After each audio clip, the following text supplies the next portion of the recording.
వామ్మో! ఈ రోడ్‌ని చూస్తే నిజంగా భయమేసింది. అసలు ఎంత చీకటిగా ఉంది చూస్తున్నారా? ఈ టైంలో మనకి బండి పంచర్ అయితే మాత్రం ఘోరంగా ఉంటది పరిస్థితి. చుట్టూ నియర్ బై షాప్స్ గూడా ఏం లేవు. మా అన్నయ్య వాళ్ళ ఇంటికెళ్తున్నామనమాట. బాలమ్మ అమ్మవారికి చేస్తున్నాడు అన్నయ్య. సో, వాళ్ళ ఇంటికి స్టార్ట్ అయ్యాము. బయటకొచ్చామంటే చాలు మా పిల్లలకైతే ఎక్కడ లేని ఆకలంతా అప్పుడే అయితది. నిజంగా ఇంట్లో తిని స్టార్ట్ అయినా గూడా వాళ్ళకి ఆకలేస్తది. అదేందో నాకు అర్థం గాదు. అంటే పేరెంట్స్‌కి అయితే తెలిసే ఉంటది. ఇది జంక్ ఫుడ్ ఆకలి అని జెప్పి. ఇంకా మేమైతే ఎగ్ పఫ్స్ ఇంకా పేస్ట్రీ తీసుకున్నాము. ఎక్కువ తినొద్దు అనుకున్నాం. ఎందుకంటే మేము వెళ్ళేదే డిన్నర్ చేయడానికి. బయట తినడం ఎందుకు అనేసి లైట్‌గానే తిన్నాము.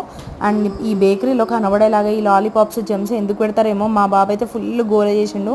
వాడిని ఉడకబెట్టడానికి చాలా టైం పట్టింది. ఇంకా అన్నయ్య వాళ్ళ ఇంటికి వెళ్ళాము. అప్పటికే పూజ అంతా దగ్గర అమ్మవారి దగ్గర పూజ అంతా అయిపోయింది. సో, నేనేం వీడియో తీసుకోలేదు. అండ్ ఇంకా డిన్నర్ చేసేసినాము. నార్మల్గా ఇంకా అమ్మవారికి చేస్తే బాలమ్మ దగ్గర యాటన్ కట్ చేస్తారు కదా, సో మటన్ కంపల్సరీ అనమాట. ఫుడ్ అయితే చాలా బాగా అయింది. నిజంగా నాకు బాగా నచ్చింది.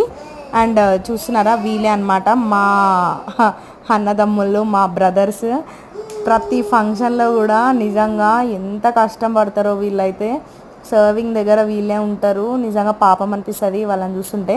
మేము మా అందరికీ సర్వ్ చేసి మేము అందరం తిన్నాక వాళ్ళు తింటారు అనమాట. ఇంకా అలవాటు అయిపోయింది వాళ్ళకి. నేను చిన్న ఉన్నప్పటి నుంచి చూస్తున్నాను.